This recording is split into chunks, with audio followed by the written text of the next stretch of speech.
1 Samuel 2 நீங்கள் 29 வசனத்தில் வாசித்து பார்த்தீங்கன்னா, ஏலி என்ற ஆசாரியன், அவன் தான் சாமுவேலுடைய பிறப்பை குறித்து தீர்க்க தரிசனமாக அன்னாளுக்கு சொல்லி அனுப்புகிற ஒரு மனிதன். ஏலி ஒரு பெரிய ஆசாரியன், ஊழியக்காரன். ஆனால் அவனுடைய பிள்ளைகள் தேவாலயத்தில் தவறாக நடக்கிறாங்க, கர்த்தருடைய பலிகளை தவறாக பயன்படுத்துகிறாங்க, அங்கே வரக்கூடிய பெண்களோட தவறாக நடக்கிறாங்க, பெரிய பாதிப்பை சமுதாயத்தில் உண்டாக்கி கர்த்தருடைய நாமத்திற்கு இழுக்கை உண்டாக்கினாங்க. ஆண்டவர் கடிந்து கொண்ட போதும் ஏலி தன் பிள்ளைகளை கண்டிக்கவில்லை, சும்மா சொல்றார், அவ்வளவுதான்.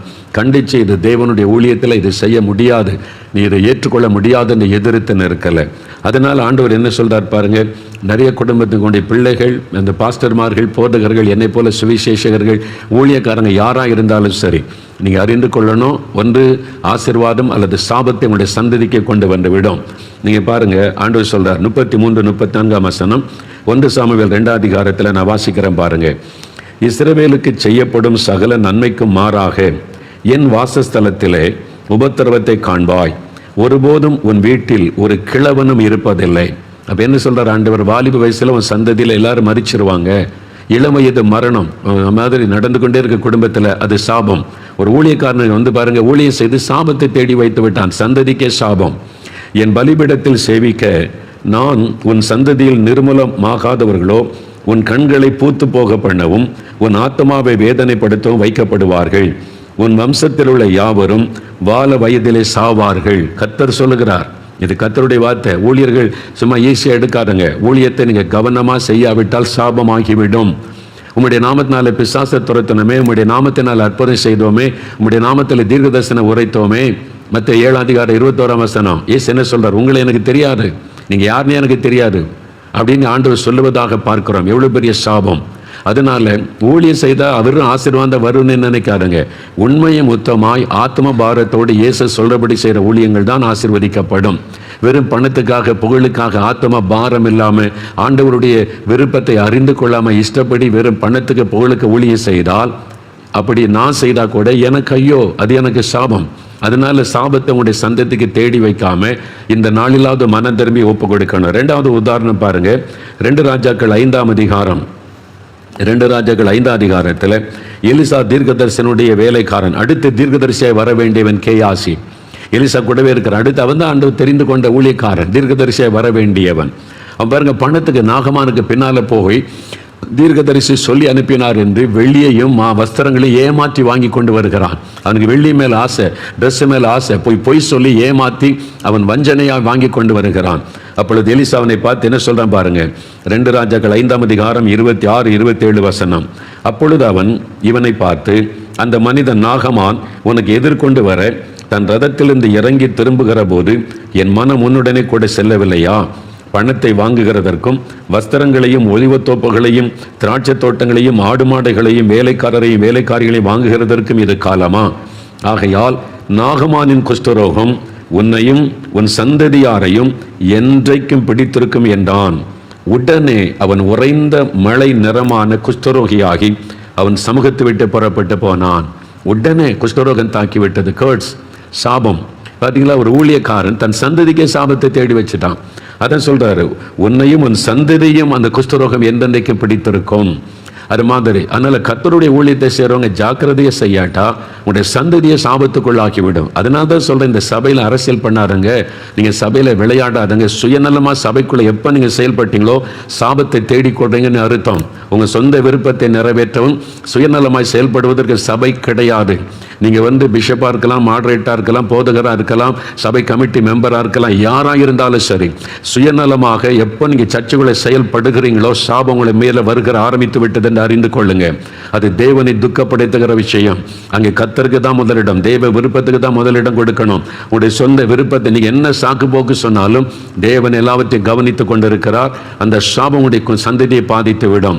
இந்த துன்மார்க்குரிய தண்டனை உடனே சீக்கிரமாய் நடவாதபடியால் அவருடைய உள்ளம் துன்மார்க்கம் செய்ய துணிகரம் கொள்கிறதுன்னு வேதத்தில் பார்க்கிறோம். உடனே வராது. அதான் இங்க கேயாசிக்கு நடந்த மாதிரி இப்போ உடனே நடப்பதில்லை. ஏன்னா இயேசுடைய கிருபை, மனம் திரும்ப வாய்ப்பு கொடுக்கிறார், சந்தர்ப்பம் கொடுக்கிறார். அதை கேட்டும் இருதயத்தை கடினப்படுத்தினீங்கன்னா சாபம் வந்து விடும். ஒரு பேராயருடைய மகன், அவர் பேராயர், சபையில் பேராயர் இருந்தவர், அவருடைய பிள்ளைகளுடைய வாழ்க்கையெல்லாம் பாதிக்கப்பட்டு நாசமாகிவிட்டது. மகன் தகப்பனை பார்த்து சொன்னான், எங்களுக்கு சாபத்தை தேடி வச்சுட்டீங்களப்பா, ஊழியம் செய்கிறேன்னு சொல்லி நீங்கள் ஆண்டவருக்கு பிரியமில்லாமல் நடந்து நீங்கள் ஆண்டவரை துக்கப்படுத்தி எங்களை சாபத்தை தேடி வைத்து விட்டீர்களே என்று வேதனையோடு அந்த மகன் அந்த பிஷப்பிடத்தில் சொன்னதை நான் அறிந்தேன். இவ்வளோ வேதனை இல்லை. எனக்கு பிரியமானவளை, ஜாக்கிரதை. You cannot play with God. தேவனுடைய சமூகத்தில் விளையாட முடியாது. மோகன்லால் சார் இருந்தால் அதான், யாராக இருந்தாலும் கத்தரிட்டு விளையாட முடியாது. நான் சுயநலமாக சுய பெருமைக்காக என் இஷ்டப்படி நான் இப்படி தான் செய்வேன், நீ ஆண்டவருடைய சித்தத்தை நாடாதபடி கத்தருடைய ராஜ்யத்தை கட்டுகிற இருதயமில்லாதபடி காணப்பட்டால் சாபம் என்று விடும். அதை நான் அறிந்திருக்கிறேன். என்ன வேதம் அதை சொல்லி எச்சரிக்கிறது. அதனால் ஊழியர்களுக்கும் அவருடைய சந்ததிக்கும் சாபம் தொடர்ந்து வந்துவிடும். அதில் பாதிக்கப்பட்ட பலரை நான் பார்த்திருக்கிறேன், அறிந்திருக்கிறேன். கவனம். இந்த சாபத்தினால் உண்டாகிற பாதிப்புகளை குறித்து உபாகம் 28 அதிகாரம், நீ உபாகம் 28 அதிகாரத்தை கவனமா தியானிச்சிங்கன்னா இது சாபத்தினால் வந்ததா என்பதை நீங்கள் அறிந்து கொள்ள முடியும். உபாகம் 28 அதிகாரம் 15ஆம் வசனம் முதல் வாசிக்கும் போது சாபத்தினுடைய விளைவுகள் அங்கே சொல்லப்பட்டிருக்கிறது. சில காரியத்தை மாத்திர சொல்றேன், நீங்க விளங்கிக் கொள்வீங்க. 20வது வசனம் பாருங்க. உபாகம் 28:20, 258வது பக்கம், பழைய ஏற்பாட்டில் ஆண்டவர் சொல்லுகிறார், என்னை விட்டு விலகி நீ செய்து வருகிற உன் துர்க்கிரியைகளின் நிமித்தம் சீக்கிரத்தில் கெட்டுப்போய் அழியும் மட்டும் நீ கையிட்டு செய்கிற எல்லாவற்றிலும் கர்த்தர் உனக்கு சாபத்தையும் சஞ்சலத்தையும் கேட்டையும் வர பண்ணுவார். நீ கையிட்டு செய்கிற எல்லாவற்றிலும் சமாதானமே இருக்காரு. சஞ்சலம், குழப்பம், வேதனை இருந்துகிட்டே இருக்கும். கன்ஃபியூஷன் என்று சொல்லப்படுகிறது. அது இருந்து கொண்டே இருக்கும். 27, 28 வசனம் பாருங்க. நீ குணமாகாதபடி கர்த்தர் உன்னை எகிப்தின் எரிபந்தமான பருக்களுக்கும் மூல வியாதியினாலும் சொறியினாலும் சிறங்கினாலும் வாதிப்பார். அது ஒரு வாதை. அந்த வீட்டில் வந்திருக்குன்னு சொல்லுவாங்கல்ல, வாதை. ஆண்டவர் சொல்றாரு, நீ குணமாகாதபடி உன்னை எந்த மருந்து சுகமாக்க முடியாது, எந்த ஆஸ்பத்திரிக்கு போனாலும் சுகமாகாது. அது உன்னை வாதிக்கும். எரிபந்தமான பருக்கள், மூல வியாதி, சொறி, சிறங்கு, அதனால் கர்த்தர் உன்னை வாதிப்பார். சாபம் எப்படி பாதிப்பை உண்டாக்குது, இதை நீ யோசித்துக் கொள்ளணும். 29வது வசனம் பாருங்க. உன் வழிகளில் ஒன்றும் உனக்கு வாய்க்காதே போகும். நீ என்ன செய்தாலும் வாய்க்காது. தோல்வி, தடைகள், ஏமாற்றம், ஒன்றும் வாய்க்காது. உதவி செய்வார் இல்லாமல் நீ எந்நாளும் ஒடுக்கப்படுகிறவனும் பறி கொடுக்கிறவனுமாயிருப்பாய். உனக்கு யாரும் உதவி செய்ய மாட்டாங்க. ஐயோ, யாருமே உதவி செய்ய மாட்டேங்கிறாங்களே, அப்படி கலங்குவேன். எந்நாளும் ஒடுக்கப்பட்டும் பறி கொடுத்தவனாகவும் இருப்பாய். இதெல்லாம் பாருங்க, சாபத்துக்கான அறிகுறிகள். நீங்கள் உபாகம் 28 அதிகாரம் ஒவ்வொரு வசனத்தை கவனமாக வாசிங்க. இன்னும் நிறைய காரியம் இருக்குது. நீங்கள் தான் வேதத்தை வாசித்து அறிந்து கொள்ளணும். அதில் எல்லாமே எதை எடுத்தாலும் சாபம்னு சொல்லிடக்கூடாது. நான் தான் உங்களுக்கு திரும்ப சொல்கிறேன். ஒரு வியாதி வந்துட்டால் உடனே சாபம், ஒரு நஷ்டம் வந்துட்டால் உடனே சாபம், அப்படியும் சொல்லக்கூடாது. அதாவது இயற்கைக்கு மேற்பட்ட விதத்தில் மீண்டும் தோல்வி, எதை எடுத்தாலும் தொடர்ந்து நஷ்டம், தொடர்ந்து இழப்புகள், தொடர்ந்து மரணங்கள், தொடர்ந்து விபத்துகள். ஆஸ்பத்திரிக்கு போகாத நாளில் சம்பாதிக்கிற பணம் ஆஸ்பத்திரிக்கு போய்கொண்டே இருக்கிறது. இது மாதிரி தொடர்ச்சியான மரணங்களும் பாதிப்புகளும் நஷ்டங்களும் இழப்புகளும் தடைகளும் அவமானங்களும் நிந்தைகளும் தொடர்ச்சியாக வந்து கொண்டே இருந்தால் அது சாபத்தினுடைய அறிகுறி. நீங்கள் அதை அறிந்து கொள்ளணும். என்னப்பா வாழ்க்கையில் ஒரு முன்னேற்றமே வரமாட்டேங்குது, ஒரு ஆசீர்வாதமே நமக்கு இல்லையே, ஒரு உயர்வையே பார்க்க முடியல, ஒரு 4 அடி ஏறினா 8 அடி சறுக்கு தானே காணப்படுகிறாரு, வாழ்க்கையை எப்படி ஒரு கசப்பு, ஏன் வாழன்ற எண்ணம், இதெல்லாம் சாபத்தினுடைய அறிகுறிகள், சாபத்தினால் உண்டாகிற பாதிப்புகள். இதை வைத்து நீங்கள் அறிந்து கொள்ளலாம் சாபம் நம்முடைய வாழ்க்கையில கிரியை செய்கிறது என்று. சரி, முதலாவது சொன்ன கடவுளிடத்திலிருந்து வரக்கூடிய சாபம். 2வது மனிதரால் வரக்கூடிய சாபங்கள். ஆதியாகமம் 9ஆம் அதிகாரம் 21 25 வசனம் வாசிக்கும் போது, நோவா என்ற தேவ மனிதன் அவனுடைய மகன் செய்த ஒரு குற்றத்தினால அவனுடைய மகனையும் பேரனையும் சபித்தான் என்று எழுதப்பட்டு 25 வசனம், கானான் சபிக்கப்பட்டவன், பேரனை சபிக்கிறான். அதே மாதிரி இந்த தேசமே சாபத்துக்குள்ளாகி போனதை வேதத்திலே பார்க்கிறார். மனிதரிடத்திலிருந்து வரக்கூடிய சாபம். அவன் தகப்பனை துக்கப்படுத்தினதினால் அவன் சபித்து விட்டான். 2 ராஜாக்கள் 2ஆம் அதிகாரம் 23 24 வசனங்கள் பாருங்கள். அங்கே எலிசாவை குறித்து பார்க்கிறோம். எலிசா தீர்க்கதரிசி. 2 ராஜாக்கள் 2ஆம் அதிகாரம் 23 24 வசனம். இல்லைங்க, ரொம்ப கவனமாக இருக்க வேண்டிய விஷயம் பாருங்க. அங்கே எலிசா என்ற தேவனுடைய தீர்க்கதரிசி, அவன் அவ்விடத்தை விட்டு பெத்தேலுக்கு போனான். அவன் வழி நடந்து போகையில் பிள்ளைகள், சிறு பிள்ளைகள் பட்டணத்திலிருந்து வந்து அவனை பார்த்து மொட்டை தலையா ஏறிப்போ என்று சொல்லி நிந்தித்தார்கள். ஒரு தீர்க்கதரிசியை ஊழியக்கான பிள்ளைகள் நிந்திக்கிறாங்க, அவனை காயப்படுத்துகிறாங்க, அவமானப்படுத்துகிறாங்க. மொட்டை தலையா ஏறிப்போய் என்று சொல்லி பரிகாசம் பண்ணி சிரித்து நிந்திக்கிறாங்க. அவனுடைய உள்ளத்தை அது காயப்படுத்தினதுனால அப்பொழுது எலிசா அவன் திரும்பி அவர்களை பார்த்து கர்த்தரின் நாமத்தினாலே அவர்களை சபித்தான். உடனே காட்டிலிருந்து 2 கரடிகள் புறப்பட்டு வந்து அவர்களில் 42 பிள்ளைகளை பீறி போட்டது. அவன் சபித்த உடனே கரடி புறப்பட்டு வந்து 42 பிள்ளைகளை கொண்டு போட்டு விட்டது என்று வேதம் சொல்லுகிறாரு. எலிசா செய்கிறது கரெக்டா தப்பா அதை நான் பேச வரல. அந்த சாபத்தினால் உண்டான விளைவை பார்க்கிறோம். அதனால தான் புதிய ஏற்பாட்டில் நம்ம யாரையும் சபிக்காதங்க, ஆசீர்வதிங்கன்னு ஆண்டவர் சொல்லுகிறார்.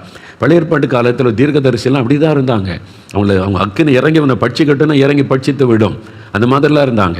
ஆனால் புதிய ஏற்பாட்டில் இயேசு நமக்கு அன்பை கற்றுக் கொடுத்து ஆசீர்வதிங்கன்னு சொல்லி கொடுத்திருக்கிறார். அதே சமயத்தில் ஒரு ஊழியக்காரனுடைய உள்ளத்தை காயப்படுத்தினால் சாபமாகிவிடும்.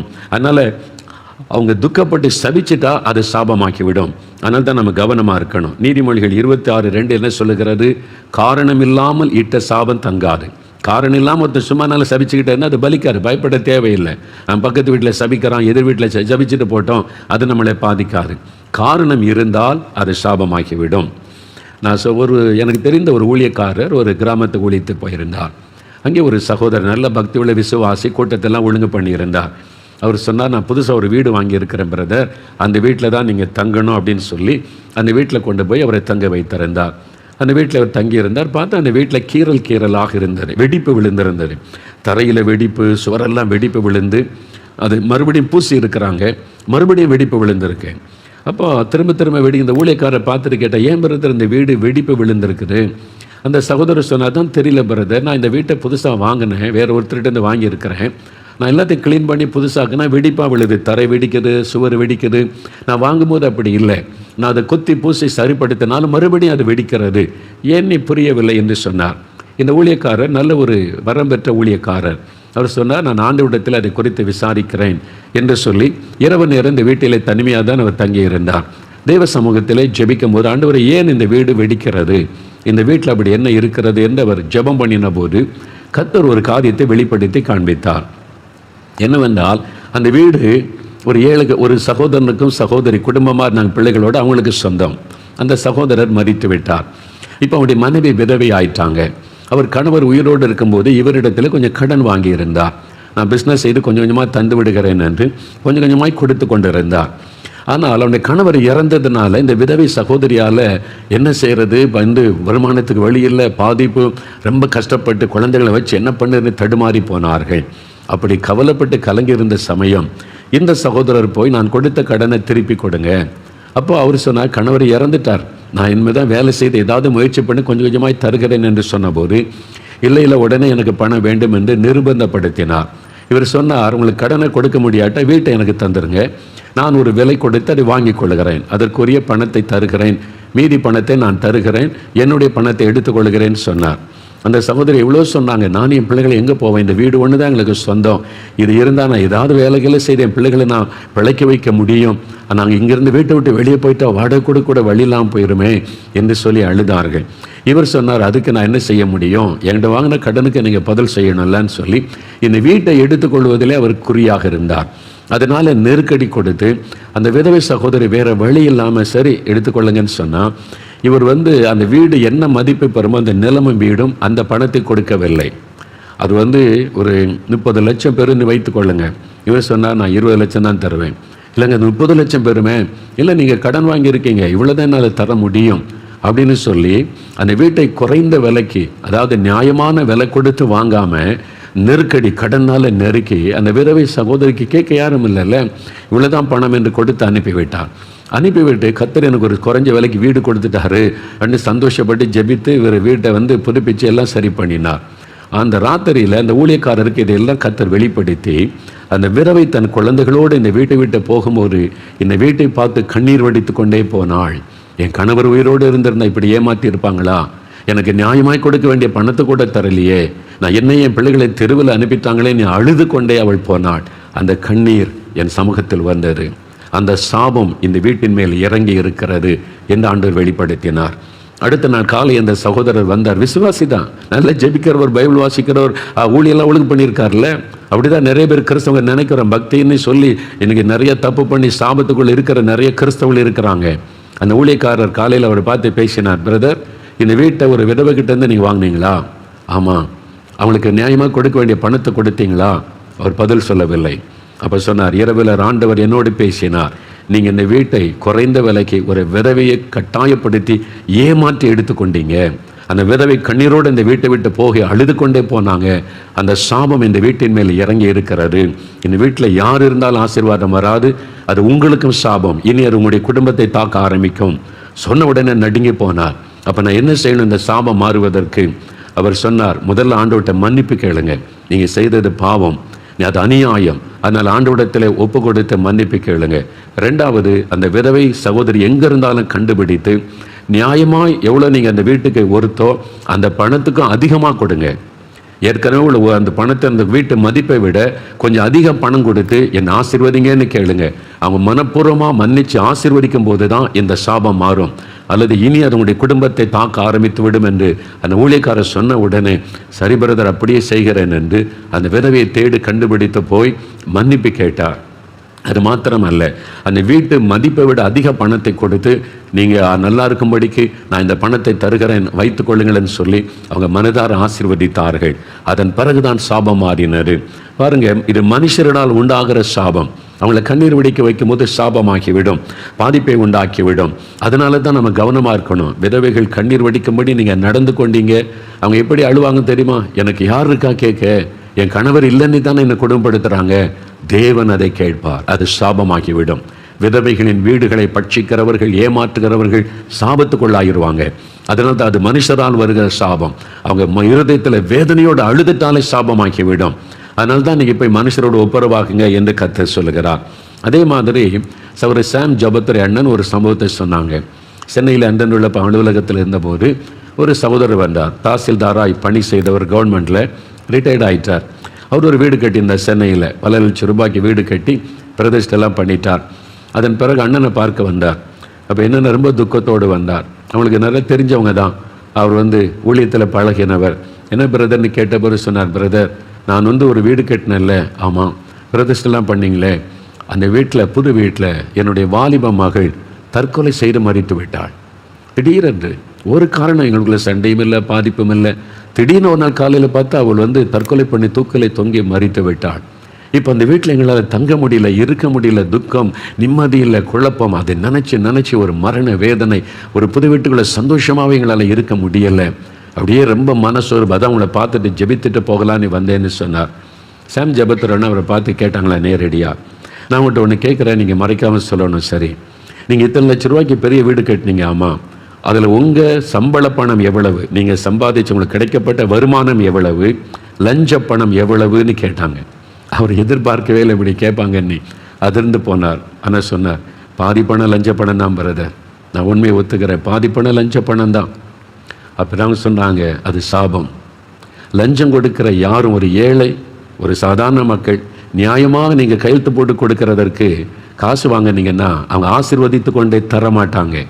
ஒருவேளை அரசியல்வாதி பணக்கார ஏமாற்றி அடுத்தவங்க சொத்தை எடுக்கிறதுக்குன்னா பணம் தருவான். ஆனால் நியாயமான காரியத்துக்கு வரக்கூடிய ஏழை மக்கள்கிட்டே நீங்கள் காசு பிடுங்குறீங்கல்ல, அவன் சபித்து கொண்டே தான் கொடுப்பான். எனக்கு வர வேண்டிய ஆசீர்வாதத்தை கூட நீ திருடுறியே அப்படின்னு சொல்லி உள்ளத்தில் சபித்து கொண்டே வெளியில் சரி என்னோட தந்திரம் கையெழுத்து போட்டு தந்திரம் வாங்கினாலும் உள்ளத்தில் அவன் சபித்து கொண்டே போவான். அந்த சாபம் உங்களை தாக்கும், உங்களுடைய குடும்பத்தை பாதிக்கும். நீங்கள் வாங்கினதில் பாதி லஞ்ச பணம், அந்த லஞ்சம் சாபத்தை கொண்டு வந்து விட்டார், உங்கள் வீட்டில் பாதிப்பை கொண்டு வந்து விட்டார். அதுதான் இந்த சாபம். உங்களுடைய பிள்ளையை அது பழி வாங்கி விட்டது. இப்போ உங்களுடைய குடும்பத்தில் சமாதானம், அந்த வீட்டில் தங்க முடியலையே, நிம்மதியாக இருக்க முடியலையே அப்படின்னு சொன்ன உடனே அவர் கலங்கி, இப்போ நான் என்ன செய்கிறது பிரதர், நான் தப்பு பண்ணிட்டேன், நீங்கள் சொல்கிறது கரெக்ட் தான், நான் ஒரு இயேசுவை அறிந்த நான் அந்த லஞ்சம் வாங்கியிருக்கக்கூடாது, எல்லாரையும் பார்த்து எல்லாரும் செய்கிறாங்க, எல்லாரும் நல்லா தானே இருக்கிறாங்கன்னு நினச்சிட்டேன். அந்த ஆண்டவர் இப்போ எனக்கு ஒரு பாடம் சொல்லி கொடுத்துட்டாரு, இப்போ நான் என்ன செய்யணும்னு கேட்டார். அதுக்கு ஒரு வழி தான் இருக்குது. என்னது? அந்த வீட்டை விற்றுருங்க. இப்போ லஞ்சம் வாங்கின ஆட்களை கண்டுபிடிச்சு உங்களால் திருப்பி கொடுக்க முடியாது. எங்கேருந்தான் வந்திருப்பாங்க, பலர்கிட்ட வாங்கிட்டீங்க. அதனால் பாதி பணம் லஞ்ச பணம். அந்த லஞ்ச பணம் வாங்கின பாதி பணத்தை ஏழைகளுக்கும் மற்றவங்களுக்கும் கொடுத்துருங்க. மீதி உள்ள பணத்தில் சின்னதாக ஒரு வீடு கட்டி நீங்கள் இருங்க, அது ஆசீர்வாதமாக இருக்கும், அங்கே நிம்மதியாக குடியிருக்கலாம். அதுதான் ஆலோசனை. சரி பிரதர்னு போனார். அதனால தான் சொல்ல, லஞ்சம் வாங்குறவங்க, அரசியல்வாதிகள், ஊழல் பண்ணுறவங்க, நீ என்ன தான் பக்தியாக சாமி கும்பிட்டாலும், எத்தனை லட்சம் செலவு பண்ணி பூஜை புனஸ்காரம் மறுபடியும் செஞ்சாலும் சாபம் போகாது. உன்னுடைய சந்ததி அதை தாக்கிவிடும், பாதிப்பை கொண்டு வரும். ஒரு அவமான நிந்தை வேதனை கொண்டு வந்துவிடும். பாருங்களேன், முன்னால் பெரிய அரசியல் தலைவர்களாக இருந்தவங்க இப்போ அவமான நிந்தை அசிங்க மக்கள் பரிகாசமாய் பேசக்கூடிய நிலைமையில் அவனுடைய வாழ்க்கை மாறிவிட்டதை பார்க்குறீங்கல்ல. அப்போ அது ஒரு பெரிய ஒரு மன உளைச்சலை கொடுக்கும், நிம்மதியை கெடுத்துரும். அவங்களால நிம்மதியை தூங்க முடியாது, இருக்க முடியாது. அதனால தான் எப்போவுமே பாருங்களேன், ஒரு ரவுண்டில் ஆள் வச்சுக்கிட்டே இருப்பாங்க, தனியாகவே போக மாட்டாங்க. அவங்க எப்போவுமே கூட ஆள், ராத்திரி தூங்கு வரைக்கும் அவங்க கூட ஆள் இருந்துக்கிட்டே இருப்பாங்க. தனிமை உணர்வு வரும்போது தான் மனசாட்சி வாதிக்க ஆரம்பிக்கும், நிம்மதி போயிடும், சந்தோஷம் போயிடும். இதான் உண்மை. நிறைய இப்போ சாபத்தினுடைய பாதிப்பு எல்லாருக்கும் ஒரே மாதிரி இருக்காது. அதனால் லஞ்சம் வாங்குற எல்லாரும் வீட்லையும் தற்கொலை பண்ணி சாக மாட்டாங்க. சிலருக்கு அது வியாதியாக வரும், சிலருக்கு அது மனக்குழப்பம் டிப்ரெஷன் ஆகிவிடும், சிலருக்கு அவங்களுடைய குடும்பத்தில் சமாதானமற்ற சூழ்நிலை ஒரு நரக மாதிரி குடும்பம் மாறிவிடும், சிலருக்கு அவங்களுடைய பிள்ளைகளால் அவமான நிந்தைகள் வரும்படி பிள்ளைகள் தாறுமாறாய் நடக்க ஆரம்பிச்சிருவாங்க. அந்த சாபத்தினுடைய விளைவு பல விதங்களிலே தாக்குதலை உண்டாக்கும். ஒரே மாதிரி அது தாக்குதலை கொண்டு வராது, அதுதான் அறிந்து கொள்ளுங்க. அதனால தான் நிறைய பேர் துணிந்து செய்வது. அதனால் அந்த சாபம் சிலருக்கு அடுத்த தலைமுறையிலேருந்து பாதிப்பை ஆரம்பிக்கும், இவங்க வரைக்கும் போயிடும், இவங்க அடுத்த தலைமுறையிலேருந்து பாதிப்பை உண்டாக்கி விடும். அதனால் மனுஷரால் வரக்கூடிய சாபம் இருக்கிறாரு. உங்களால் ஒருவர் பாதிக்கப்பட்டவங்க சபிச்சா அது உங்களை பாதித்து விடும். லஞ்சம் வாங்கி ஊழல் பண்ணால் உங்களுக்கு சாபத்தை கொண்டு வந்து விடும். அப்போ இதுலேருந்தெல்லாம் நீங்கள் விடுதலை பெறாவிட்டால் மனக்குழப்பம், வியாதி, டிப்ரெஷன், மரண பயம் பாதித்து கொண்டே இருக்கும். நிம்மதியாக இருக்க முடியாது, வீட்டுக்குள்ளே வந்தால் நிம்மதியாக இருக்க முடியாது. அதனால் தான் நிறைய பேர் வெளியவே சுற்றிக்கிட்டு இருப்பாங்க. பார்த்தீங்களா, 12 மணிக்கு வீட்டுக்கு வந்து எல்லா தூங்கின பிறகு போதையில் தூங்கிட்டு காலையில் எழும்பி கூட்டத்தோடு போயிடுறது, அவ்வளோதான். நீங்கள் யோசித்து பாருங்கள், நிறைய பேருடைய லைஃப் பக்கத்தில் நெருங்கி விசாரித்து பார்த்தீங்கன்னா அவனுடைய நிலைமை ரொம்ப பரிதாபம். நீங்கள் அரசாங்க அதிகாரிகளாக இருந்தால் நீங்கள் உண்மையாக இருக்கிறவங்க பாருங்கள் சந்தோஷமாக இருப்பாங்க. அவங்களுக்கு சில சமயம் ப்ரொமோஷன் கிடைக்காது, பொய்யான பழி சொல்லி திட்டுவாங்க. ஆனால் அவங்க நிம்மதியாக சந்தோஷமாக மகிழ்ச்சியாக அவங்க குடும்பம்லாம் இருக்கும், வர சம்பளத்தில் சந்தோஷமாக வாழ்வாங்க. இந்த கிம்பளம் வாங்குறாங்க பாருங்கள், ஆஸ்பத்திரிக்கு போவாங்க, வீண் செலவு பண்ணுவாங்க, எல்லா செலவு ஓட்டப்பையில் போட்ட மாதிரி போய்கிட்டே இருக்கும். பயம், எப்போ நம்மளை சிபிஐ வருமோ அல்லது அமலாக்கத்துறை வருமோ, பிடிச்சிருவாங்களோ, பயம் கலக்கெல்லாம் இருக்கும். எதுக்கு இந்த சாபத்தில் வாழணும்? நிம்மதியாக சந்தோஷமாக வாழத்தானே ஆண்டவர் வச்சிருக்கிறாரு. இந்த காரியத்திலேருந்து நம்ம விடுதலை பெற்றுக்கொள்ளணும். ஒருவேளை நான் இப்படிலாம் தப்பு பண்ணிட்டேன், என்ன செய்கிறது? இன்றைக்கி அதுக்கு தான் செபிக்க போகிறோம். விடுதலை பெற என்னன்னு சொல்ல போகிறேன். மூன்றாவது இன்னொரு காரியம் இருக்குது, தங்களுக்கு தாங்களே வரவழைத்து கொள்ளும் சாபங்கள். முதல்ல கடவுளிடத்திலிருந்து வரக்கூடிய சாபம், ரெண்டாவது மனுஷரால் வரக்கூடிய சாபம், மூன்றாவது தங்களுக்கு தாங்களே வருவித்து கொள்ளுகிற சாபம். அப்படி ஒன்று இருக்குதா? மத்தேயு 27 அதிகாரம் எடுங்க, வேத புஸ்தகத்தில் புதிய ஏற்பாட்டில் மத்தேயு 27 அதிகாரம் 25வது வசனம் பாருங்கள். பைபிளை திருப்பங்க, உங்களுக்கு விளங்கும். மத்தேயு 27 அதிகாரம் 25வது வசனம், அதான் 45வது பக்கம் புதிய ஏற்பாட்டில். இயேசு கிறிஸ்து குற்றமற்றவர், அவரிடத்தில் ஒரு பாவத்தையும் காணவில்லைன்னு சொல்லி பிலாத்து என்கிற கவர்னர் சொல்கிறார், ரோம கவர்னர். நான் விசாரிச்சுட்டேன், இவர்கிட்ட ஒரு தப்பும் இல்லையேன்னா இந்த யூத மத தலைவர்கள் வேதபாரகர், பரிசெயர், அந்த லீடர்ஸ் எல்லாருமே போய் இல்லை இவனை சிலுவையில் அறையணும், இவனை கொல்லணும், ரத்த சிந்தி இவன் மறிக்கணும்னு சொல்கிறாங்க இயேசுவை. கவர்னர் சொல்கிறார், இவர் தப்பே பண்ணலையே, மரணத்துக்கு எதுவான ஒரு குற்றமே இல்லையே, நான் இப்படி இவர் மரண தண்டனை கொடுக்கறது? அதெல்லாம் தெரியாது. நீர் அவருக்கு மரண தண்டனை கொடுக்காட்டா நாங்கள் ராயனுக்கு, சீசருக்கு நாங்கள் தெரியப்படுத்துவோம், உன் பதவி போயிடும்.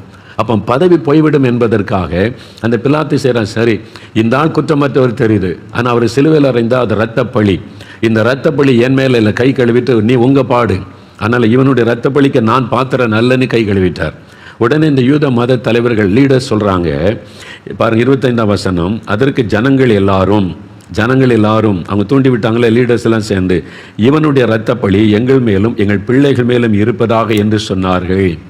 பாருங்கள், யூத மத தலைவர்களும் மக்களும் சொல்கிறாங்க, இயேசுனுடைய இரத்தப்பழி எங்கள் மேலே வரட்டும்.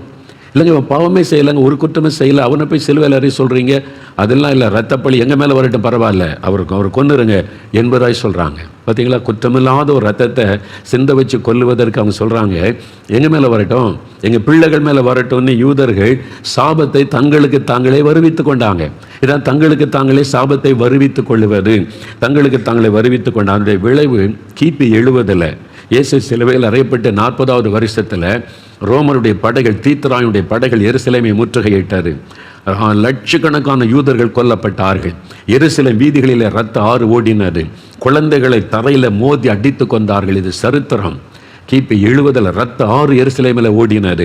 அவங்க தானே சொன்னாங்க, இவருடைய ரத்த பலி எங்க மேல வரட்டும், நீ எங்க சந்ததியின் மேல வரட்டும்னு சொன்னாங்க. அதனால தான் இன்றைக்கு வரைக்கும் யூதர்களுக்கு அந்த சாபம் தொடர்ந்து கொண்டே இருக்கிறதை பார்க்க முடிகிறது. அதனால தான் பாருங்க 19ஆம் நூற்றாண்டு வரைக்கும், 19ஆம் நூற்றாண்டில் ஹிட்லர், ஜெர்மனி அந்த சர்வாதிகாரி ஹிட்லர் பாருங்க லட்சக்கணக்கான யூதர்களை கொன்று குவித்தான். உலகத்திலே அதிகமான இப்படி கொல்லப்பட்டவங்க யூதர்கள் தான்.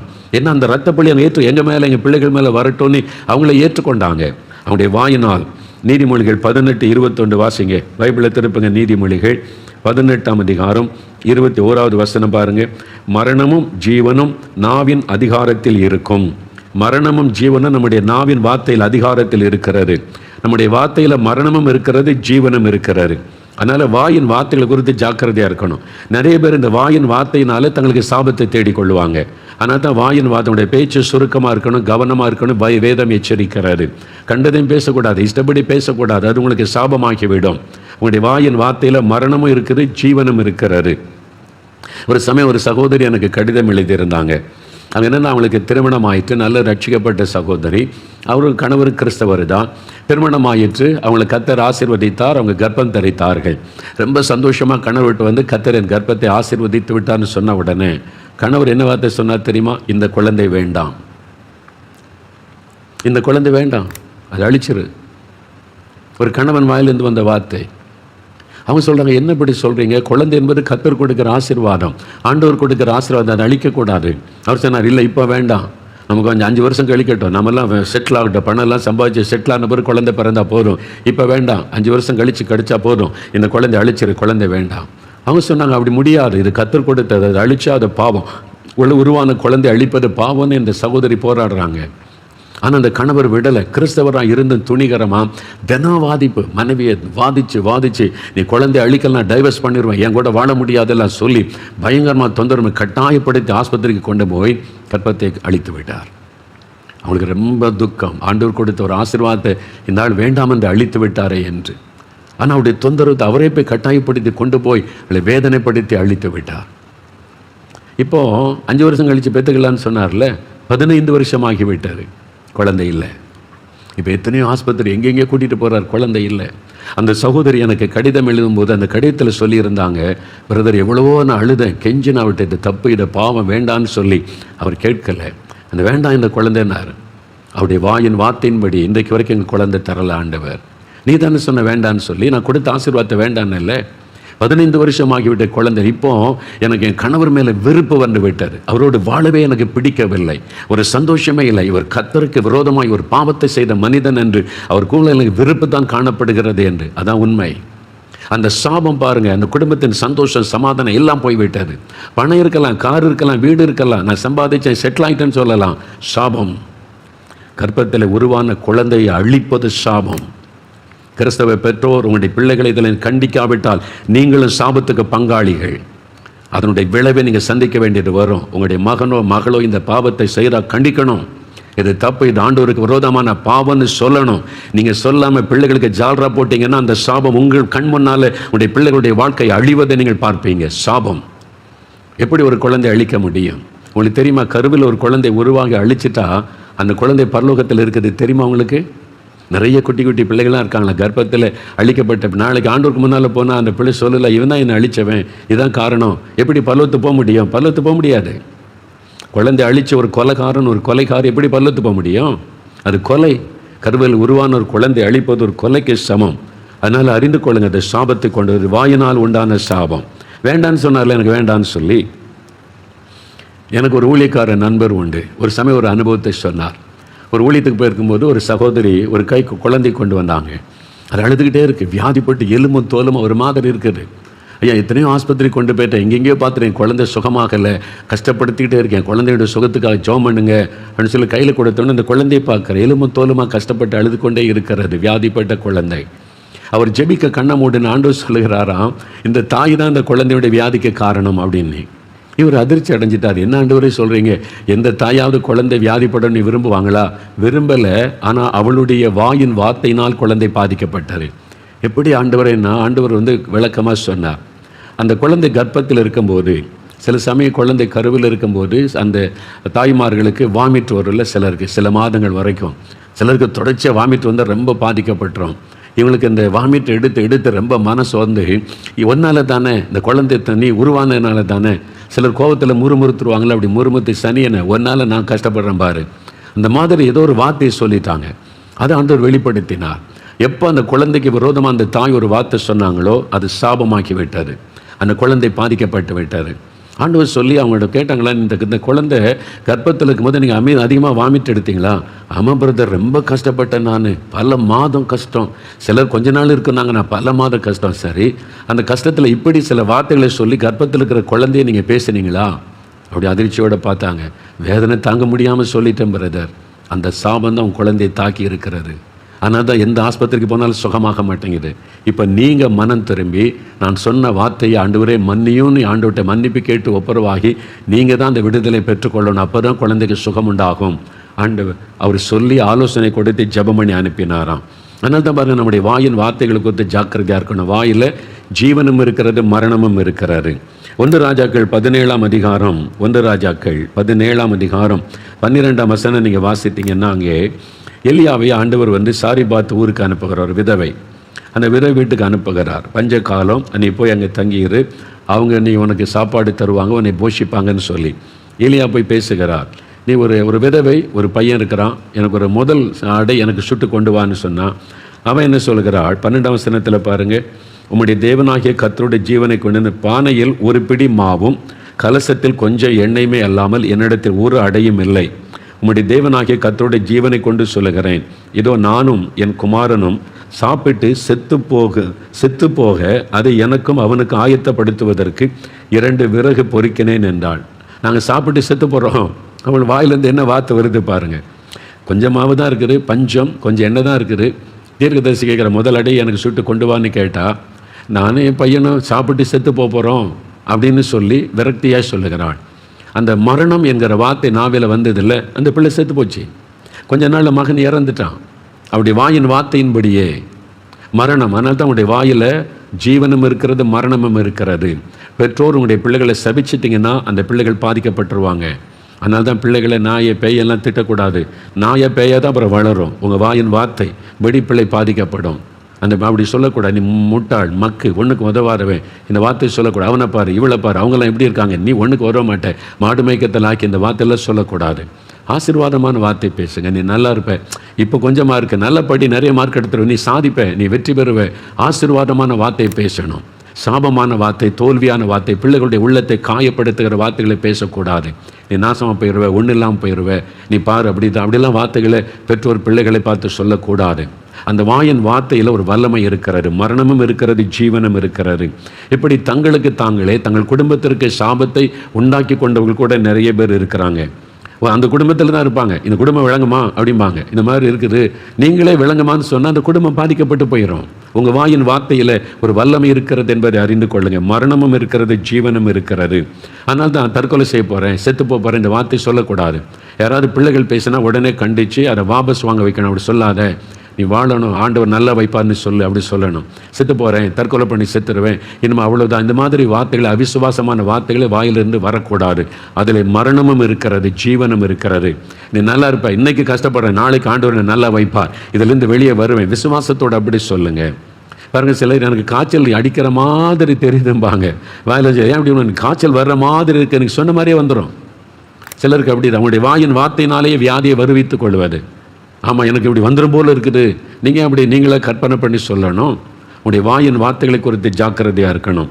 அதனால் இந்த மரணம் வந்துடும், செத்து போயிடுவேன், தற்கொலை பண்ணிடுவேன், இந்த வார்த்தைகளை பேசாதங்க. அது உங்களுக்கு மரணத்தை கொண்டு வந்து விடும். சாத்தான் அதை பிடித்து கொண்டு கிரியை செய்வான். உங்களுடைய வாயின் வார்த்தைகளை வைத்த பிசாசு உங்கள் வீட்டுக்குள்ளே நுழைந்து செயல்பட்டு மரணத்தை கொண்டு வந்து விடுவான். இந்த வீடு விளங்குமான்னு சொன்னீங்கன்னா ஆசீர்வாதத்தை பிடுங்கி விடுவான் பிசாசு. உங்கள் வாயின் வார்த்தைகளை வைத்தே சாத்தான் கிரியை செய்ய முடியும். அதனால தான் வசனம் சொல்லுகிறது, உங்களுடைய வார்த்தையில் மரணமும் இருக்கிறது, ஜீவனும் இருக்கிறது, ஜாக்கிரதையா இருங்க. 109ஆம் சங்கீதம் பாருங்கள், 17-18 வசனங்களில் இது உண்மை. நிறைய குடும்பத்தில் இதை பார்க்கிறோம். 109ஆம் சங்கீதம் 17-18 வசனம், 741ஆம் பக்கம் பழைய ஏற்பாட்டில் பாருங்கள். சாபத்தை விரும்பினான், அது அவனுக்கு வரும். அவன் ஆசீர்வாதத்தை விரும்பாமற் போனான், அது அவனுக்கு தூரமாய் விலகி போகும். சிலர் சாபத்தை பற்றி பேசுறது, சாபத்தை விரும்புறது. நான் சாபம் தான் பரவாயில்ல, அவங்க விரும்பி விரும்பி சாபத்துக்குள்ளாயிருவாங்க. சாபத்தை அவன் தனக்கு அங்கியாக உடுத்தி கொண்டான், அது அவன் உள்ளத்தில் தண்ணீரை போலவும் அவன் எலும்புகளில் எண்ணெய் போலவும் பாயும். சாபம் எப்படிலாம் வருது பாருங்க. அதனால தான் அந்த வார்த்தையில் இருக்கிற சாபம், அதை குறித்து நீங்கள் கவனமாக எச்சரிக்கையாக இருக்கணும். ஆதியாகமம் 12:3 ஆபிரகாமை அழைக்கும் போது ஆண்டவர் சொல்றாரு, உன்னை ஆசீர்வதிக்கிறவளை நான் ஆசீர்வதிப்பேன், உன்னை சபிக்கிறவனை சபிப்பேன். அப்படின்னா உன்னை சபிக்கிறவன் சபிக்கப்பட்டிருப்பான். சிலரை தேவன் அழைக்கும் போது கர்த்தர் அவளோடு உடன்படிக்கை பண்ணியிருப்பார். ஊழியக்காரனாக, ஒரு விசுவாசியாக, தேவ பிள்ளையாக அழைத்து உடன்படிக்கை பண்ணியிருப்பார். அப்படிப்பட்டவங்களை நீங்கள் சபிச்சிங்க, அவங்க வேதனைப்படும்படி ஏதாவது செய்தீங்கன்னா அந்த சாபம் உங்கள் மேலே, உங்களுடைய குடும்பத்தின் மேலே வந்துடும். அதான் ஆண்டவர் சொல்றார், உன்னை சபிக்கிறவன் சபிக்கப்பட்டு போவான் என்று ஆண்டவர் சொல்றார். அதான் மிரியாம் செய்கிறார். மிரியாம் எண்ணாகமம் 12:8 மோசைக்கு விரோதமாய், சொந்த சகோதரி மிரியாம், அவனும் ஒரு தீர்க்கதரிசி, ஊழியக்காரி தான், மோசைக்கு விரோதமாக பேசுகிறாள். ஆண்டவர் சொல்றாரு, என் ஊழியக்காரனுக்கு விரோதமாய் பேச உனக்கு பயம் இல்லாமல் போனது என்ன? உனக்கு எப்படி தைரியம் வந்துச்சு இப்படி பேசுவதற்கு? உடனே சாபமாக்கி விட்டது. 10வது வசனம் சொல்லுகிறாரு, அவள் குஷ்டரோகி ஆனாள், சாபம் உடனே தாக்கி விட்டாரு. மோசே ஒண்ணுமே பேசல, இருதயத்தில் அவருக்கு வருத்தம், வேதனை. தேவன் அதை கண்டார். தேவனால் அழைக்கப்பட்ட அபிஷேகம் பெற்ற ஒரு ஊழியக்காரனை நீங்கள் துக்கப்படுத்தினீங்க, அது உங்களுக்கு சாபமாய் மாறிவிடும். உங்களுக்கு தெரியாது, ஆனால் அப்படி உள்ளம் துக்கப்பட்ட, ஒரு வார்த்தையும் பேச தேவையில்லை, அமைதியாக துக்கப்பட்டுட்டாலே உங்களுக்கு சாபமாய் மாறிவிடும். அதனால் பேசுகிற வார்த்தை குறித்து ஜாக்கிரதையாக இருங்க, கவனமாக இருங்க. அது சாபத்தை கொண்டு, அதனால தான் கர்த்தரை முறுமுறுப்பது சாபத்தை கொண்டு வந்துடும். ஆண்டவரை தேடி என்னத்தை கண்டோம், எது கண்டோம், அவ்வளோதான், அப்படிலாம் பேசக்கூடாது. உடைய வாயின் வார்த்தைகளுக்கு எச்சரிக்கையாக இருக்கணும். இது தங்களுக்கு தாங்களே வருவித்து கொள்ளுகிற ஒரு சாபம்.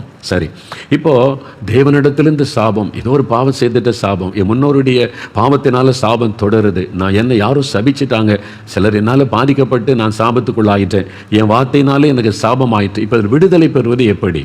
நான் சாபத்துக்குள்ளே இருக்குது தெரியுது, நான் தப்பு பண்ணிட்டேன், பாவம் செய்துட்டேன், முன்னோருடைய பாவம் சாபமாக தொடருது, அந்த பாதிப்பு வந்துக்கிட்டே இருக்கு. விடுதலை பெறுவது எப்படி? இதான் முக்கியம். நல்லா கவனிங்க, சாபத்திலிருந்து விடுதலை பெறுவது எப்படி? கலாத்தியர் 3:13 எடுத்துக்கொள்ளுங்க. நான் உங்களுக்கு சொல்கிறேன். இப்போ தான் முக்கியமான நேரம், நல்ல கவனிங்க. ஏதோ ஒரு விதத்தில் சாபத்துக்குள்ளாயிட்டீங்க, சாபம் குடும்பத்தை தாக்கி இருக்குது, ஒரு ஆசீர்வாதமும் இல்லை, நன்மையும் இல்லை, சாபத்தினால் வந்த வியாதி தொடர்ந்துக்கிட்டே இருக்கு, சாபத்தினால் வந்த தரித்திரம் தொடருது, கடன் பிரச்சனை தொடருது, பயமும் கலக்கமும் ஒரு வெறுப்பும் கசப்பும் காணப்படுது, நிம்மதியே இல்லை, ஒரு ஆசீர்வாதம் வீட்டில் இல்லை. இப்போ இதிலிருந்து விடுதலை பெற்று ஆசீர்வாதமாக இருப்பது எப்படி? அதான் சொல்லித்தரேன் உங்களுக்கு. ஒரு 4 காரியம் நல்ல கவனமாக கேட்டு நம்ம ஜெபிக்க போகிறோம். நல்ல கவனிங்க. முதலாவது, விசுவாசிக்கணும். விசுவாசியுங்க. எதை விசுவாசிக்கணும்? இயேசு கிறிஸ்து எனக்காக சிலுவையில் சாபம் ஆனார், அவர் என் சாபத்தை மாற்ற வல்லமை உள்ளவர் என்று விசுவாசிக்கணும். கலாத்தியர் 3:13 வேத புஸ்தகத்தில் புதிய ஏற்பாட்டில் 259வது பக்கம் 3:13 பாருங்க. மரத்திலே தூக்கப்பட்ட எவனும் சபிக்கப்பட்டவன் என்று எழுதியிருக்கிறபடி கிறிஸ்து நமக்காக சாபமாகி நியாயப்பிரமாணத்தின் சாபத்திற்கு நம்மை நீங்களாக்கி மீட்டு கொண்டார். கிறிஸ்து நமக்காக சிலுவையிலே சாபமானார். இதுதான் நீங்கள் விசுவாசிக்கணும். இந்த சாபத்திலிருந்து விடுதலை பெற ஒரே வழி, பணம் கொடுத்தெல்லாம் சாபத்திலிருந்து விடுதலை பெற முடியாது, தான தர்மம் பண்ணிலாம் சாபத்திலிருந்து விடுதலை பெற முடியாது, சாபத்துக்கு நீ பரிகாரம், நீ பணம் செலவு பண்ணிலாம் நீங்கள் மாற முடியாது. உங்களுக்காக சிலுவையில் சாபமான ஒருவர் இருக்கிறார். அவரால் தான் உங்களுடைய சாபத்தை ஆசீர்வாதமாய் மாற்ற முடியும், சாபத்தினுடைய வல்லமையை முறிக்க முடியும், சாபத்திலிருந்து விடுதலை கொடுக்க முடியும். ஏன்? இயேசு சிலுவையிலே நமக்காக சாபம் ஆனார் என்று வேதம் சொல்லுகிறாரு. அதை நீங்கள் விசுவாசிக்கணும். அவ்வளோதான். எப்படி சொல்கிறீங்க அப்படின்னு கேட்டிங்கன்னா, மத்தேயு 27:29-30 நீங்கள் வாசிக்கும்போது, இயேசுவை சிலுவையில் அறையப்பதற்கு முன்பாக ரோம போர் சேவகர்கள் அவரை அடித்து காயப்படுத்தி சிறுமைப்படுத்தி வேதனைப்படுத்தி கொண்டிருந்தாங்க. வாரினால் அடித்து ரத்தம் சிந்தப்பட்டு கொண்டிருந்தார். அந்த சமயத்தில் 29-30 பாருங்கள். முள்ளுகளால் ஒரு முடியை பின்னி இயேசுவின் சிரசின் மேல் வைத்து அவர் வலது கையில் ஒரு கோலை கொடுத்து இயேசுவுக்கு முன்பாக முழங்காற்படியிட்டு, யூதருடைய ராஜாவே வாழ்க என்று அவரை பரியாசம் பண்ணினார்கள். 30 இயேசுவின் மேல் துப்பி அந்த கோலை எடுத்து அவர் சிரசில் அடித்தார்கள். முள்ளுகளினால் ஒரு முடியை பின்னி, இவர் ராஜான்னு சொல்கிறாங்களே மக்கள் எல்லாம், ராஜாவுக்கு கிரீடம் வைப்பன்னு முள்ளுகளால் ஒரு முடியை பின்னி தலையில் வச்சு கோலை வச்சு அடிக்கிறாங்க. அந்த முற்கள் தலையில் அப்படியே பதிகிறாரு. இஸ்ரவேல் தேசத்தில் பலவிதமான முற்கள் இருக்கிறாரு. அதில் ஒரு முள் பினா கிறிஸ்டி என்கிற முள்ளா. அதை பற்றி சாம் ஜபத்துரன் புஸ்தகத்தில் எழுதியிருக்கிறாங்க. இந்த முள்ளுக்கு பேர் பின்னா கிறிஸ்டி அப்படின்னு பேரான். அந்த முள் பார்த்தீங்கன்னா நான் அங்கே போயிருக்கும்போது நான் பார்த்தேன், ஆணி மாதிரி இருக்குது அந்த முள். அப்படியே அவ்வளோ ஸ்ட்ராங், அது சாதாரணமாக உடையாத முள், அப்படி ஸ்ட்ராங் ஆணி மாதிரி இருக்குது. அந்த முள்ளை தலையில் வச்சு, அந்த முள்முடியை வச்சு கோலினால் அடித்தா அந்த முற்கள் அப்படியே தலைக்குள்ளே பதிந்து முகமெல்லாம், இயேசுடைய முகமெல்லாம் ரத்தம் அடிக்கிறாரு. அது மாத்திரம் இல்லை, அந்த முற்கள் விஷத்தன்மை உள்ளது. நம்ம ஊரில் கூட எங்கள் கிராமத்தில் நிறைய உடமுள்ளுன்னு சொல்லுவாங்க. உடமுள் அது சாதாரணமாக இருக்காங்க, குத்துனா கூட ஒடிஞ்சிடும், அதை எடுத்து போட்டு அது ஒரு நம்ம ஊக்க வச்சு எடுத்துருவோம் அந்த முள்ளை. ஆனால் காரமுள்ளுன்னு ஒரு முள் இருக்குது, அது பேர் காரமுள்ளுன்னு சொல்லுவாங்க. அது ஆணி மாதிரி இருக்கும். அது குத்திச்சுன்னு வைங்களேன், விஷம் ஏறின மாதிரி இருக்கும், உடம்பில் அவ்வளோ வலி இருக்கும். அந்த விஷயத்தை முறிக்க நான் சின்ன பெண்ணாக இருக்கும்போதெல்லாம் எங்கள் பாட்டி அந்த முள்ளை எடுத்துட்டு எண்ணெயை காய்ச்சி அந்த காயத்தில் ஊற்றுவாங்க. எதுக்குன்னா விஷத்தை முறிக்கணும், இல்லைன்னா அந்த விஷம் உங்களுடைய காலில் இருக்கும் என்று. அந்த முள்ளில் கூட விஷம் இருக்கிறாரு. கிராமத்தில் உள்ளவங்களுக்கு அது தெரியும். நான் அதை பார்த்துருக்கேன், சின்ன வயசில் அனுபவிச்சிருக்கிறேன். இப்போ இயேசுடைய தலையிலே முள், அது விஷத்தன்மை உள்ள முள். அந்த குத்தி அந்த முட்கள் உள்ள பதிந்து முகமெல்லாம் ரத்தம் தலையிலிருந்து வடிகிறது. அந்த விஷம் அவருடைய உடம்பெல்லாம் பரவி அவருடைய உடல் முழுவதையும் வேதனைப்படுத்துகிறது. சாபம் அப்படித்தான், ஒரு விஷம் போல பரவிடும் நம்முடைய உடம்புல, நம்முடைய குடும்பத்துக்குள்ள, நம்முடைய வாழ்க்கையில் அப்படியே ஒரு விஷம் போல பரவி அழித்து விடக்கூடியது இந்த சாபம். அப்போ அந்த சாபம், இந்த மக்கள் மேலே இருக்கிற சாபம் என் மேலே வரட்டும். நான் சிருஷ்டித்த மக்கள் சாத்தான் பாவத்துக்குள்ளாக்கி சாபத்தை கொண்டு வந்துட்டான்.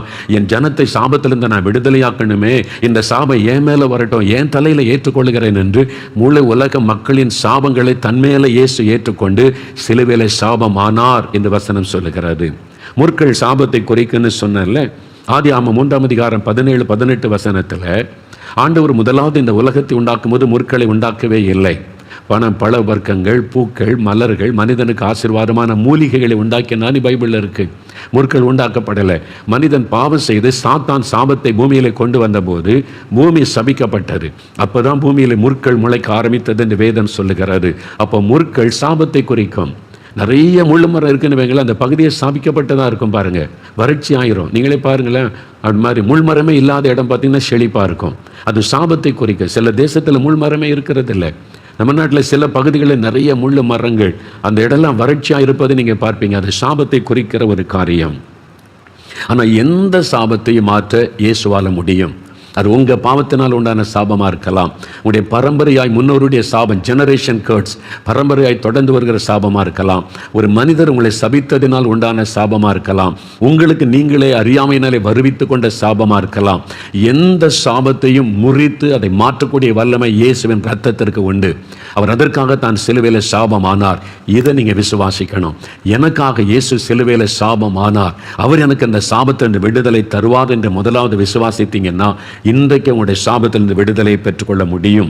உபாகமம் 23:5 வசனத்தில் ஆண்டவர் சொல்லுகிறார், உங்கள் சாபத்தை அவர் ஆசீர்வாதமாய் மாற்றுகிறவர். அவர் சாபத்தை முறிக்கிறவர் மாத்திரமல்ல, அந்த சாபத்தை அவர் ஆசீர்வாதமாய் மாற்றுகிறவர். இன்றையிலிருந்து சாபம் உடைய வாழ்க்கையில் ஆசீர்வாதமாய் மாறும். இனி ஆசீர்வாதத்தை காண்பீங்க. அதுக்கு தான் ஆண்டவர் உங்களோடு பேசுகிறார். சாபத்தில் வந்த வியாதிகள் மறையும், சாபத்தில் வந்த வறுமைகள் நீங்கும், சாபத்தில் வந்த தோல்விகள், ஏமாற்றங்கள், தடைகள் எல்லாம் நீங்கி இனி ஒரு சந்தோஷம், மனமகிழ்ச்சி, ஆசீர்வாதம், செழிப்பு, நன்மை உண்டாகும். அது இயேசு கிறிஸ்துவின் இரத்தத்தின் வல்லமையினால் தான் தர முடியும். அதுக்கு தான் அவர் சிலுவையில் ரத்தம் சிந்தினார். அதை விசுவாசிங்க. ரெண்டாவது, நீங்கள் விசுவாசிக்கிறீங்க, அதே சமயத்தில் மனம் திரும்பணும். எதனால் இந்த சாபம் வந்தது? உங்களுடைய பாவத்தினால் அந்த சாபம் வந்தால் பாவத்தை விட்டு மனம் திரும்பணும். ஆண்டவரே, என் பாவத்தை மன்னிச்சிருங்க, நான் இந்த பாவத்தை செய்துட்டேன், சமுதாயத்துக்கு தீங்கு விளைவிச்சிட்டேன், நான் கலப்படம் பண்ணி பணம் சம்பாதிச்சிட்டேன், கள்ளத்தனமாக பணம் சம்பாதித்து சமுதாயத்தை பாதித்து உண்டாக்கிட்டேன், இவங்களை ஏமாற்றிட்டேன், அவங்களை ஏமாற்றிட்டேன், என்னை மன்னிங்கன்னு அந்த பாவத்தை விட்டு மனம் திரும்பணும். பாவத்தை அறிக்கை செய்ய விட்டு விடணும். அது மாத்திரல்ல, சில காரியத்தை சரிப்படுத்த வேண்டியது அவசியம். லூக்கா 19:8-9 வசனத்தில் வாசித்தீங்கன்னா, சகையு என்ற மனிதனை குறித்து வாசிக்கிறோம். அவன் ஒரு சபிக்கப்பட்டவனா இந்த ஊர் மக்களால் காணப்பட்டான். அவன்கிட்ட யாரும் பேச மாட்டான். அநியாய சம்பாத்தியம், அதிகமாக வரி வசூல் பண்ணி மக்களை ஏமாற்றி உறிஞ்சுகிறவனாக இருந்தான். அதாவது இந்த காலத்தில் சொன்னால் லஞ்சம் ஊழல் பண்ணுகிற அதிகாரி அவன் இருந்தான். அதனால் மக்கள் எல்லாம் அவனை வெறுத்தாங்க. இப்போ அவனுக்கு நிம்மதி இல்லை, சமாதானம் இல்லை, வீட்டில் ஆசீர்வாதம் இல்லை, சாபம் தொடருகிறது. இப்போ இயேசு கிறிஸ்துவிட்ட போனால் சாபம் மாறின்னு வந்தானா? இப்போ அவன் என்ன சொல்லுகிறான்? சகையன் என்று இயேசுவை நோக்கி, ஆண்டவரே, என் ஆஸ்திகளில் பாதியை நான் ஏழைகளுக்கு கொடுக்கிறேன். நான் ஒருவனிடத்தில் எதையாகிலும் அநியாயமாய் வாங்கினது உண்டானால் 4 திரும்ப செலுத்துவேன். யார்ட்டையாவது ஏமாற்றி அநியாயமாக வாங்கியிருந்தால் 4 மடங்காக திரும்ப கொடுக்குறேன். 1000 ரூபாய் ஏமாற்றி இருந்தால் 4000 ரூபாயை திருப்பி தருகிறேன். பார்த்தீங்களா, அப்படி சொல்லுகிறான். அந்த சாபம் மாறுவதற்கு அவன் சில காரியங்களை சரிப்படுத்துகிறான். அநியாயமாக சம்பாதிச்சிருந்தா அந்த பணம் வீட்டில் இருக்க வரைக்கும் சாபம் போகாது, அதை சரிப்படுத்தணும். அடுத்தவங்க பொருள் உங்கள் வீட்டில் இருந்தால் அந்த சாபம் போகாது, கிளியர் பண்ணணும். உங்கள் மூலமாக யாராவது பாதிக்கப்பட்டிருந்தால் அவங்களோட ஒப்புரவாகி சரிப்படுத்தி கொள்ளணும், மன்னிச்சிடணும், மன்னிப்பை பெற்றுக்கொள்ளணும். இதெல்லாம் செய்யும்போது தான் சாபத்திலிருந்து விடுதலை உண்டாகும், சரிப்படுத்தி கொள்ளணும். ஸ்மித் விக்கில்ஸ் ஒருத்தன் தேவ மனிதர் கடந்த நூற்றாண்டில் இங்கிலாந்து தேசத்தில் தேவனால் வல்லமையாய் பயன்படுத்தப்பட்டவர், விசுவாச அப்போஸ்தலன் என்று அழைக்கப்பட்டவர். கர்த்தர் கொண்டு பலத்த அற்புதங்களை செய்தார். ஒரு சமயம் ஒரு கூட்டத்தில் பிரசங்கம் முடித்து ஜெபிக்க அநேகர் வரிசையாக வரும்போது ஒருவருக்காய் ஜெபம் பண்ணினார். அவர் கரமைத்து ஜெபிக்கும் போது பலத்த அற்புதம் நடக்கும். ஒரு மனிதர் வந்தார், எனக்கு இப்படி ஒரு வியாதி, டாக்டர்ஸ்கிட்ட போனால் என்னென்னவோ மருந்துகள், என்னென்னவோ ட்ரீட்மெண்ட் எல்லாம் எடுத்து பார்த்துட்டு சுகமே ஆக மாட்டேங்குது, என்ன பண்ணன்னு தெரியலன்னு டாக்டர்ஸ் சொல்கிறாங்க, ஆனால் நான் பாதிக்கப்பட்டு கொண்டிருக்கிறேன், எனக்காக ஜெபம் பண்ணுங்கன்னு சொன்னார். இந்த ஸ்மித் விக்கில்ஸ் சொன்ன தேவ மனிதர் அவருக்காக ஜெபிக்க கண்ணை மூடின போது திடீர்னு ஆண்டவர் ஒரு காட்சியை காண்பித்தார்.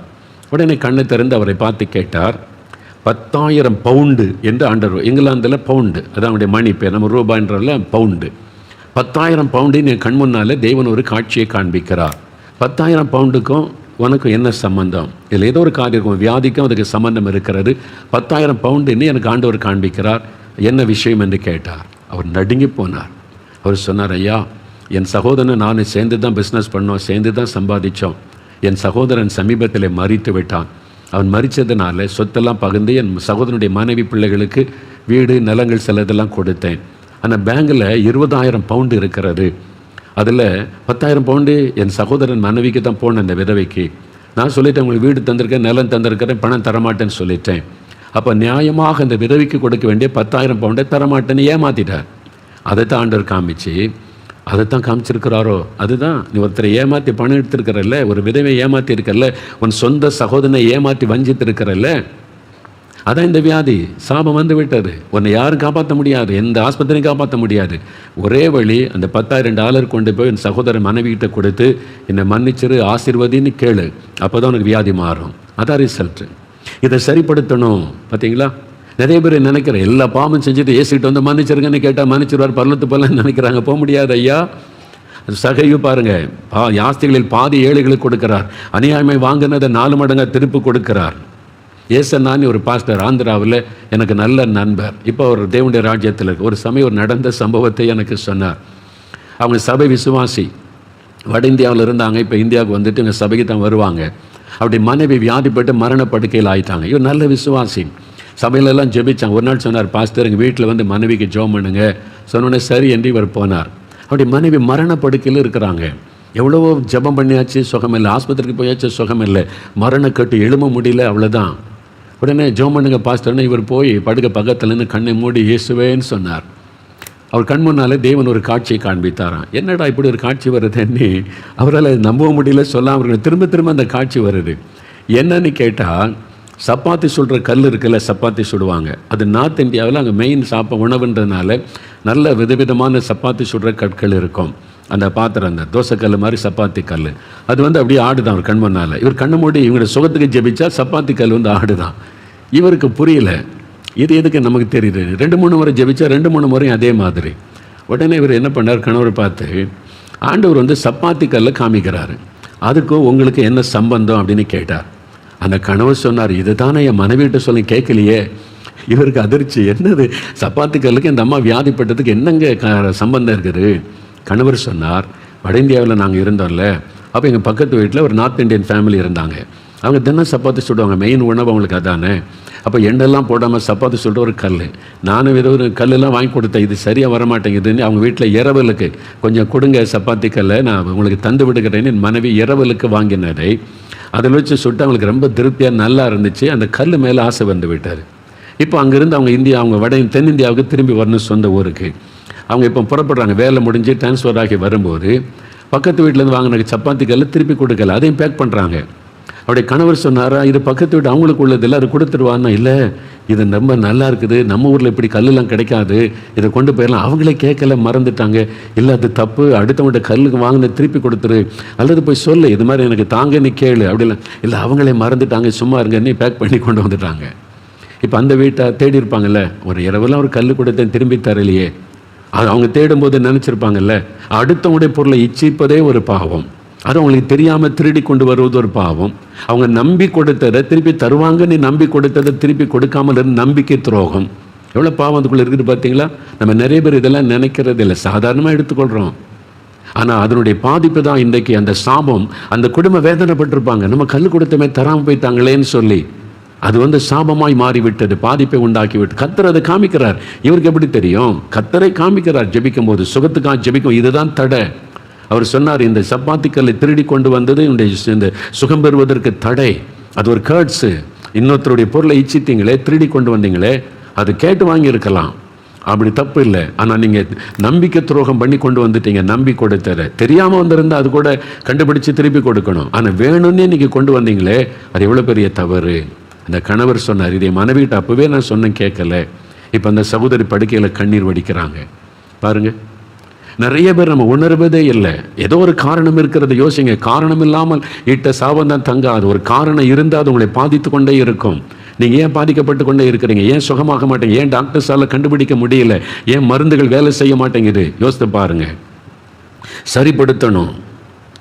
நீங்கள் அடுத்தவங்களுடைய நிலத்தை எடுத்துற ஒரு சப்பாத்தி கல்லுக்கு எப்படின்னா, அடுத்தவங்க நிலத்தை எடுத்துக்கிறது, அடுத்தவங்களுடைய பணத்தை வஞ்சிக்கிறது, நம்பி வேலை கொடுத்தா நம்பிக்கை துரோகம் பண்ணி எஜமானுடைய பணத்தை திருடுவது.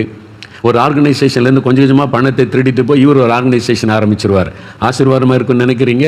சிலர் ஊழியமே ஆரம்பிச்சிருவாங்க. இந்த ஊழியத்தில் திருடி அவர் போய் ஊழியம் ஆரம்பிக்க, அந்த ஊழியத்தை கர்த்தர் ஆசீர்வதிப்பாரா? சாபம், சாபத்தை கொண்டு வரும். நீ திருடிட்டு வந்த, ஏமாத்திட்டு வந்த, உன்னை நம்பிக்கை கொடுத்ததை நம்பிக்கை துரோகம் பண்ணின, உன்னை நம்பி பொறுப்பு கொடுத்தவங்களை நீ பேசுவது, எழுதுவது, அவங்களுடைய காரியத்தை திருடுவது, பொய்யான காரியத்தை பரப்புவது நம்பிக்கை துரோகம், சாபமாகிவிடும். எல்லாம் அறிந்து கொள்ளுங்க, சாபம். இதை நிறைய பேர் யோசிக்கிறதே இல்லை. நிலங்கள், பொருட்கள், அது மாதிரி சில பணம், உங்களுடைய சகோதரனுடைய சொத்து உங்கள்கிட்ட இருக்கக்கூடாது. ஒரு விதவுடைய சொத்து உங்களுடைய நியாயமாக பிரித்து கொடுத்தீங்களா, அவங்களை ஏமாற்றிட்டீங்களா, அது சாபமாகிவிடும்.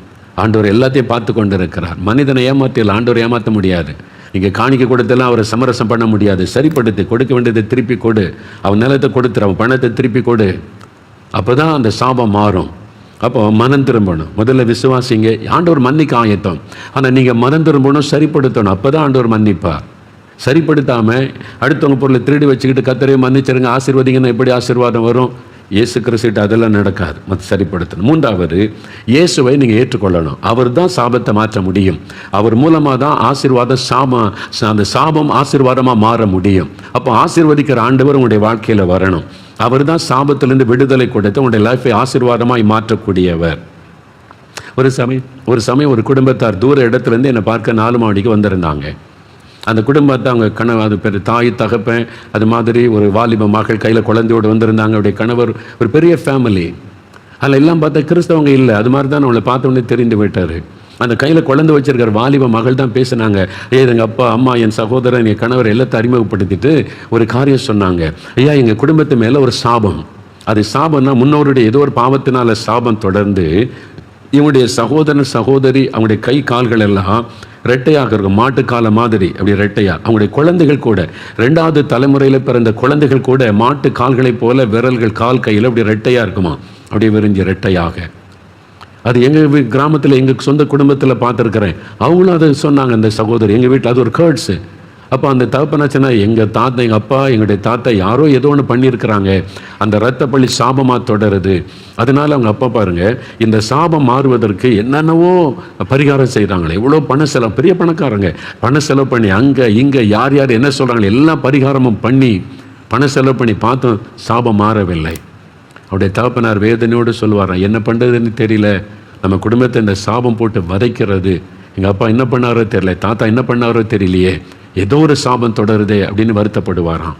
ஆனால் இந்த வாலிப மகள் காலேஜில் படிக்கும்போது இயேசுவை பற்றி அறிந்து கொண்டாங்க. இயேசு சிலுவையிலே சாபமானார், அவருடைய இரத்தத்தின் மூலமாக சாபத்திலிருந்து விடுதலை உண்டாகும் என்பதை அறிந்து கொண்டு இயேசுவை ஏற்றுக்கொண்ட. இந்த இயேசு எனக்கு வேணும், அவர் தான் என் குடும்பத்தின் சாபத்திலிருந்து என்னை காப்பாற்ற முடியும். இயேசுக்கு தன் வாழ்க்கை ஒப்பு கொடுத்து இயேசுவின் பிள்ளையாக மாறிட்டாங்க. அவருடைய குடும்பத்தார் ஏற்கனவே சாபத்தில் கஷ்டப்படுறாங்களா? மகள் இயேசு மேலே விசுவாசம் வச்சிருக்கிற பார்த்து ஒன்றுமே சொல்ல, சரிம்மா ஏதோ நீ நல்லதை தேடிக்கொண்ட, நீ அதில் உறுதியாக இருந்துக்க, நாங்கள் எதுவும் தடை சொல்ல மாட்டோம். நம்மளும் என்னென்னவோ பரிகாரம் பண்ணி பார்த்து ஒன்று நம்ம குடும்பத்தில் ஆசீர்வாதத்தை காணும், நீயாவது நல்லா இருன்னு சொல்லி திருமணம் பண்ணும்போது எனக்கு கிறிஸ்தவ விசுவாசிக்கிற பையனை தான் கல்யாணம் பண்ணு, சரி உன் இஷ்டப்படியே செய்து தருகிறோன்னு கல்யாணம் முடிந்தார். இப்போ கர்ப்பவதி ஆனபோது அவங்கெல்லாம் சொன்னாங்க, உன் குழந்தைக்கும் அப்படி தான் பிறக்கும், ஏன்னா சகோதரன் சகோதரி பிள்ளைகள் எல்லாம் அப்படி தான் பிறந்திருக்க குழந்தைகள், உன் குழந்தைக்கும் ரெட்டை கை மாட்டுக்காலை போல தான் இருக்கும். ஆனால் இவள் சொன்னால் இல்லை, என் குழந்தை அப்படி இல்லை, 5 விரல்களோட அழகான குழந்தை இயேசு எனக்கு தருவார். அது எப்படி சொல்கிற அப்படின்னு கேட்டால், இப்போ என் தகப்பன் இயேசு, அவரை நான் என் ஆண்டவராக தகப்பனாக ஏற்றுக்கொண்டேன். இப்போ அவர் தான் என் தகப்பன், நான் இயேசுவின் குடும்பத்துக்குள் வந்து விட்டேன். அப்போ இயேசு என் தகப்பனாக இருக்கிறதுனால அவர் மேலே ஒரு சாபமும் கிடையாது. அவர் ஆசீர்வதிக்கிறவர், அவருடைய ஆசீர்வாதம் தான் எனக்கு வறுமை இல்லாமல் சாபம் என் மேலே பலிக்காது. நம்ம குடும்பத்தில் எல்லாருமே பாதிக்கப்பட்டிருக்கோம், அண்ணன் அக்கா எல்லா குழந்தைகளும் பாதிக்கப்பட்டிருக்கு.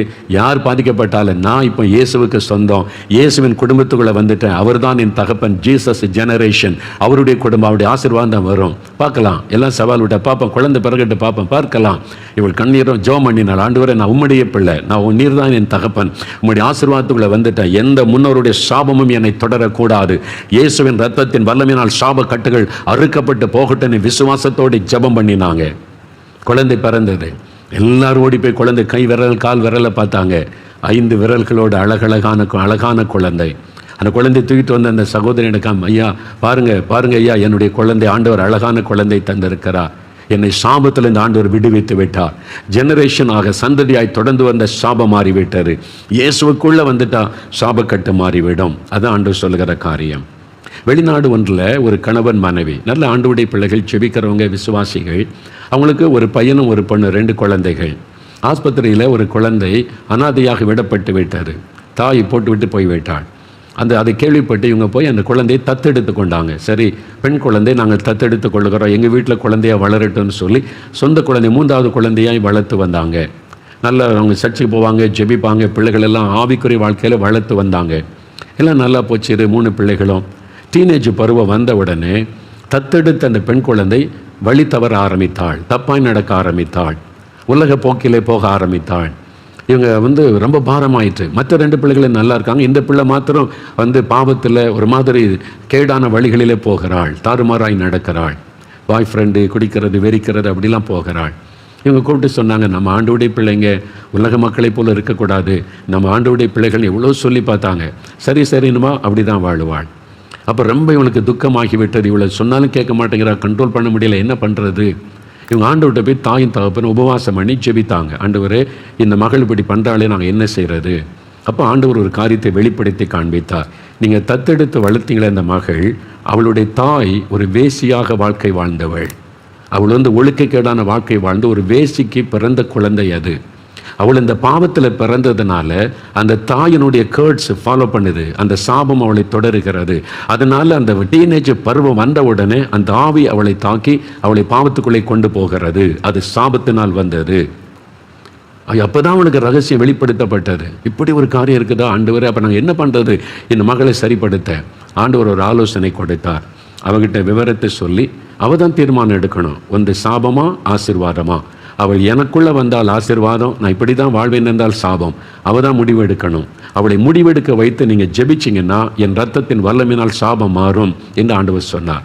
ஒரு நாள் இந்த மகள் வந்த உடனே உட்கார வைத்து தாயின் தகப்பன் உட்கார்ந்து அப்போ தான் சொன்னாங்க, நீ எங்களுக்கு பிறந்த பிள்ளை அல்ல, உன் ஆஸ்பத்திரியிலேருந்து தத்தெடுத்து கொண்டு வந்தோம், நீ ஏன் இப்படி தாறுமாறாக நடக்கிறேன்னு ஆண்டவர்கிட்ட ஜெபித்த போது ஆண்டவர் எங்களுக்கு தெளிவாக ஒரு காரியம் சொன்னார். உன்னுடைய தாய் அவள் விபச்சார வேசித்தனத்திலே வாழ்ந்து அதில் பிறந்த குழந்தை தான் நீ, அதனால தான் ஆஸ்பத்திரியில் போட்டு விட்டு போய்விட்டாள். இப்போ உன்னுடைய தாயினுடைய பாவம் சாபமாய் உன்னை தொடருது. அதனால தான் அந்த குறிப்பிட்ட வயசு வந்த உடனே அந்த சாபம் உன்னை தாக்கி சாத்தான் அதன் மூலமாய் உன்னையும் வழி தப்ப பண்ணுகிறான் அப்படின்னா அவள் அழுதாள். இவங்க சொன்னாங்க, இப்போ 2ல் 1 நீ தான் தீர்மானிக்கணும். இல்லை நான் அப்படி தான் இருப்பேன், இஷ்டப்படி என்னை விட்டுருங்க அப்படின்னா நீ சாபத்தில் போகணும். இல்லை இதுலேருந்து எனக்கு விடுதலை வேணும், எங்கள் தாய் மாதிரி நான் இருக்க வேண்டாம், நான் விடுதலை ஆகணும் விரும்பினா இயேசுக்கு ஒன்று ஒப்புக்கொடு. நீ இயேசுக்குள்ளே வந்துட்டா ஆண்டவர் இந்த சாபத்தின் கட்டை அறுத்து தன்னுடைய ஆசீர்வாதத்தை உனக்கு தருவார். என் பிள்ளைங்க எப்படி இருக்காம அது மாதிரி நீ ஆகிவிடலாம்.